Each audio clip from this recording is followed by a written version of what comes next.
اخلم په یو غم پسې بل غم زما زه په کور د لوري د صنم زما لارې د حالاتو دړونې اوس په منډه نظم په قدم زما داسې مې نو ایستې توبه هم نه ده اوس هم میخانې ته ځم خو کم زما ماته د هوارو لارو مه وایه زه د ګړنګونو په سر سم زما ماته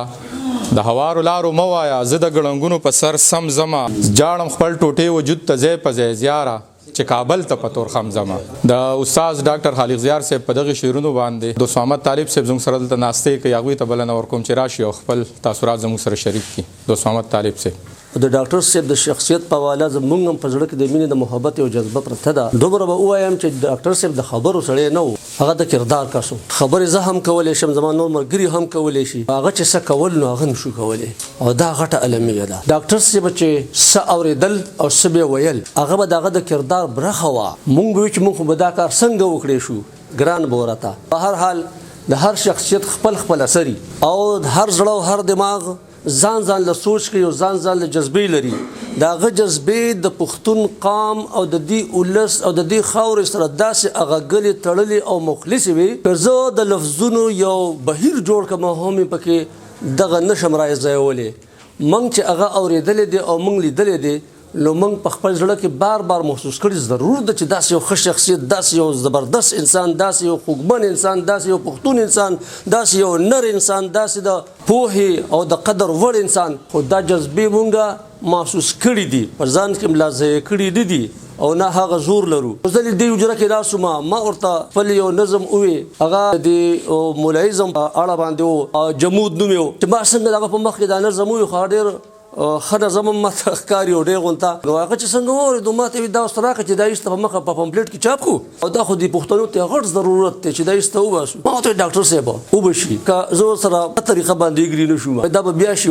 دا ټایم نه دی مطلب مې څه زما غوندې یو خوارپړق سړی چې دی هغه د دې قسمه قصې د مقابلې دی نه خو هغه کې دا بازي وه په هغه کې دا جرأت و چې هغه به څه د پښتنو دپاره ښه ګڼل هغه به کول او به مخې ته راوړل هر هغه ځای ته به هغه ځان رسوه په کوم ځای کې چې د پښتون قام خبره وه د دې ولس خبره به وه د حقوقو خبره به وه د هغه سوچ به پکې کار کوو هغه به مشوره ورکوله هغه به هغې دپاره تنظیم سازي کوله په هغې باندې به هغه ورفکر کوو د ملګرو سره به هم شریکوله زما خواله به هم هغه غونډی ساته راخته د بل ملګري خواله به هم ته به وایي چې دا د پښتنو بې پیسو سپی دی او یقینا چې و که د پېښور د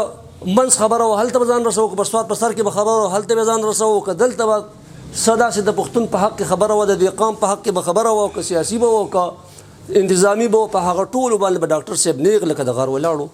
نو دا ټولې خبرې د ډاکټر صاحب د کردار سره تعلق ساتي دا موږ چې څه محسوسوو نو که ډاکټر صاحب لږ لیکل کړي او که ډېر لیکل کړي دي دا یو ځای کې ما بل ځای کې هم دا خبره کړې وه ډاکټر صاحب هسې شاعري نه ده کړې چې ګنې شاعري کړې ښه شعري لیکلی دی هغه خبره شعر کړې ده په شعر کې راوستې ده چې د هغه په طبیعت کې پرته وه د هغه په شخصیت کې پرته وه یعنی هغه خپل شخصیت راغستی دی خپل کردار یې راغستی دی او د شعر په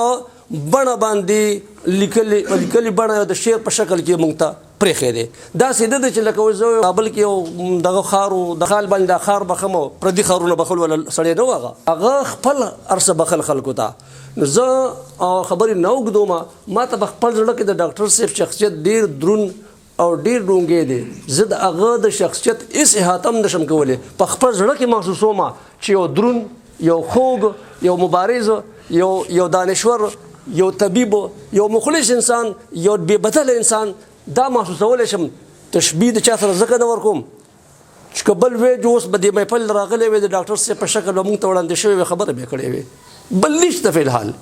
او غواړو چې پیدا شي ډېر دې پیدا شي تمه به لرو خو لکه فی الحال په موجوده وخت زما په نظر څوک نه راځي او کوشش به کوو څنګه چې زمونږ ملګري ووې چې به یې مونږ له به د هغه شان ځان درونول پکار دي د هغه شان ته به کېدل پکار دي د دې خبرې غټ ضرورت دی همدا به کوو هله به کامیاب یو همدا به کوو هله به د قوم د خدمت په کار راځو هله به رانه هغه څه جوړېږي چې څه مونږ مجبور کړي چې ډاکټر صاحب مونږ ستایو راغلي یو هغه څه به زمونږ نه هله جوړېږي چې هغه لار هغه خوی بوی او هغه جذبې ولرو او بیا یې دنیا له ورکو زه ډاکټر صاحب پاک له خو زه خبرې کوم زما خبرې خوندورې دي ما ته اندازه ده خو زه به څه لیکلي وم د کتابه